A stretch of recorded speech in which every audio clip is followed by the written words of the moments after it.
Well, in an episode of Jay Leno's Garage, I think this will be an interesting one because this is a subject that a lot of people talk about, a lot of people don't understand, including me.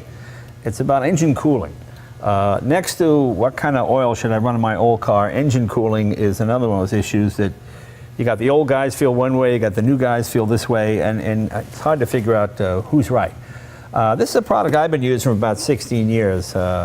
This Evans waterless cooling. I used it in my Merlin-powered Rolls-Royce over there for years and years, had no corrosion problems.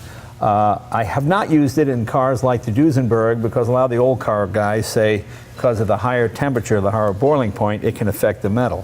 What I usually run in the Duesenbergs and my old cars is water with an anti-corrosive additive of some kind. But what can happen is this is a water plate of a Duesenberg engine. 16 years ago, we made this out of 6061 aluminum. Well, look what happened on the inside. Okay, what happened was I was polishing this. I opened the hood. I went, oh, let me shine that up a little bit, and my finger went right through it here, and my finger went through it here, and of course water started pouring out. So we got a piece of stainless steel, and we made a new one of these. But look at what corrosion has done, and we had handfuls of junk and gunk that got in the radiator.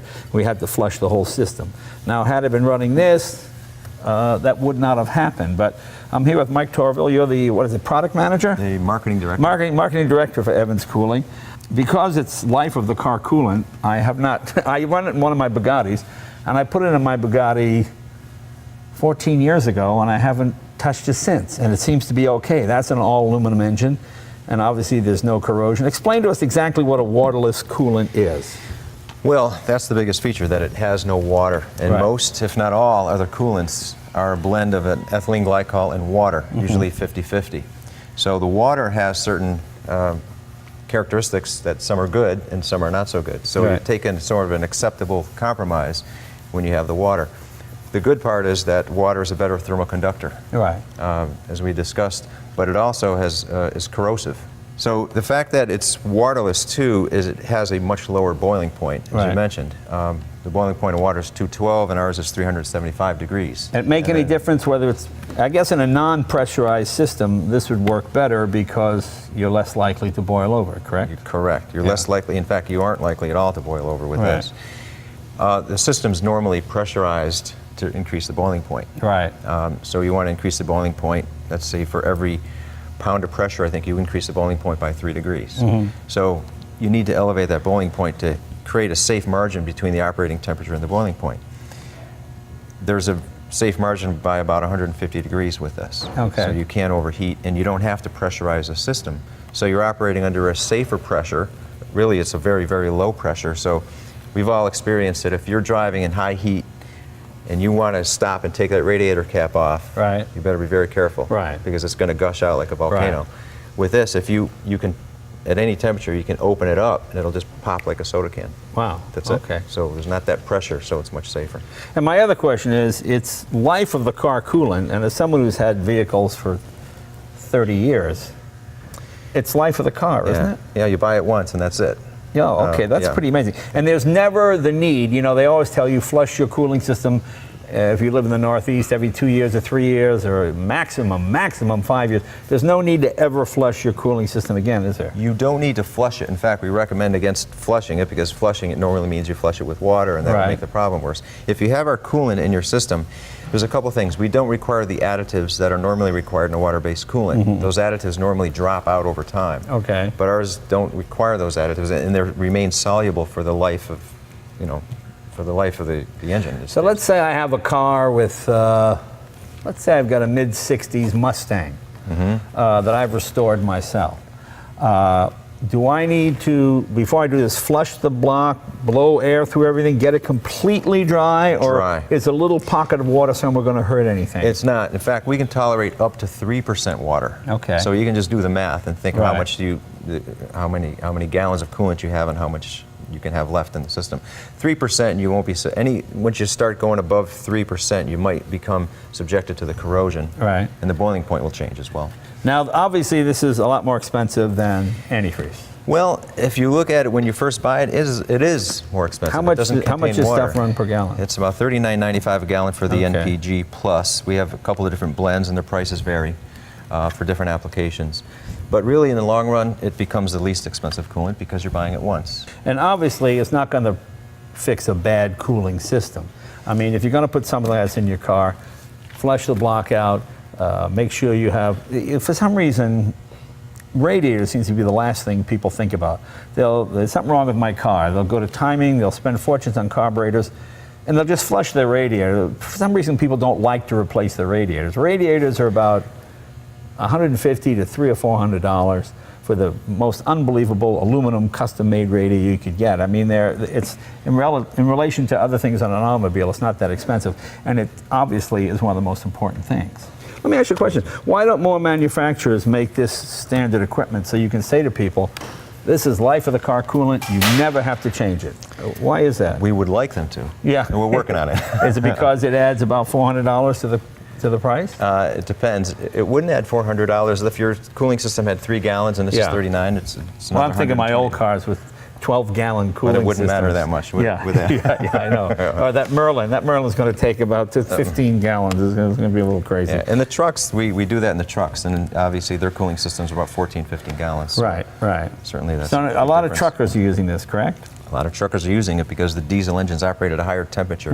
They gain efficiency, they decrease their fan on time, and they're saving fuel, usually between 3 and 8%. Not to belabor this point, but this is something people find hard to believe. You never, ever have to change it. Never. There's nothing at 480,000 miles of, 10 years, and you got 500,000 miles. It's still as good as the day you put it in.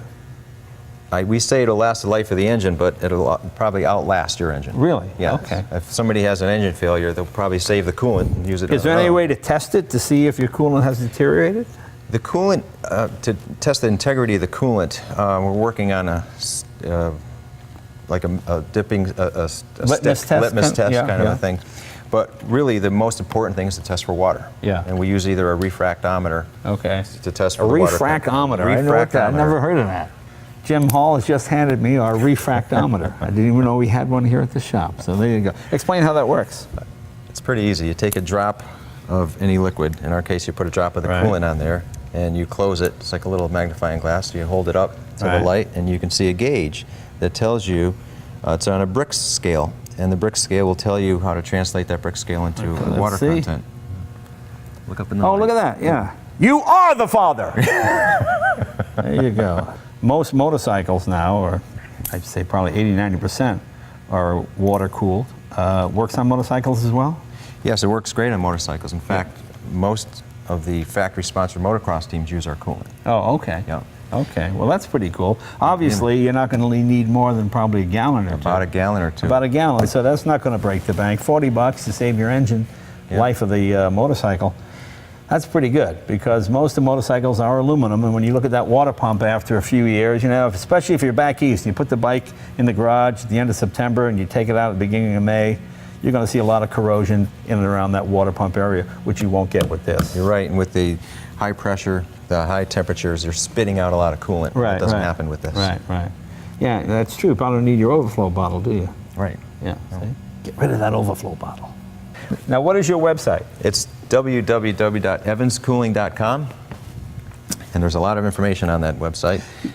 Yeah, I first heard about this when I got that Merlin powered rolls in about 94, 95, and I read that GE and some of their big locomotives, those diesel electric locomotives, are using this, and I thought, well, let me give it a try. And I must say, I never had any overheating problems. I was very impressed with it in that big motor. I had other problems with that, things like drop valves and whatnot, but cooling was never one of them. Cars like the Tatra, cars like the Porsche, cars like the Corvair, it's so great having no cooling systems because nothing ever corrodes. And that's the nice thing about this. That's the biggest problem with my Duesenbergs and some of these old cars. I look at the water pump and I see that green line where air is mixed with some of the leaking out, and they go, look at it, it gets all corroded around there, the chrome, the copper. You never, ever have that problem. The only problem you have is $39.99 a gallon. That's really the only problem. You'll eliminate a lot of other problems. You eliminate a lot of other problems as well. There is one thing I should like to add. Yes? Is about the toxicity. I think we all know how toxic ethylene glycol is. It's fatal. Yeah, if you have a pet or an animal and your car overheats in the driveway, you see that green fluid, your cat or dog will lick that up and they'll die immediately. I mean, that's just one of those deals, you know, and then your neighbor goes, hey, you poisoned my cat. You don't want to go through that. Believe me, you don't want to go through that. This is not toxic? This is safe. This is, you can drink it. It is not fatal. Let's take a look and Test see. your loyalty. All right. You know, I can't afford one of these drinks. You know, that's the most expensive drink you're going to buy, really. But well, that's good to know. That's true. I didn't know that. So it's not toxic, because that is a problem. I know a lot of people, and you know, little kids too. You have 5- and 6-year-old kids, and they see something green in the driveway, and they taste it, and it's sweet, and it's bad. So, well, you know, I'm going to try this in some of my other cars. I think we'll try it in one of the Duesenbergs and see. You know, Randy Eva, my Duesenberg specialist, he kind of scares me a little bit because he's old school. Whatever came with the factory, that's the way he likes to go. And because it has an intake manifold where the water runs through, we've blocked that off because it's aluminum. We don't want that to corrode. So consequently, the engine never gets quite as hot as it should. So maybe we'll open that up. We'll try some of this in the Duesenberg, and we'll keep you posted. But I've been using it for 16 years. I haven't had any problems. So, well, check it out. Go to the website, make up your own mind. Mike, thank you very much. Thanks, Ray. Appreciate Thanks. it.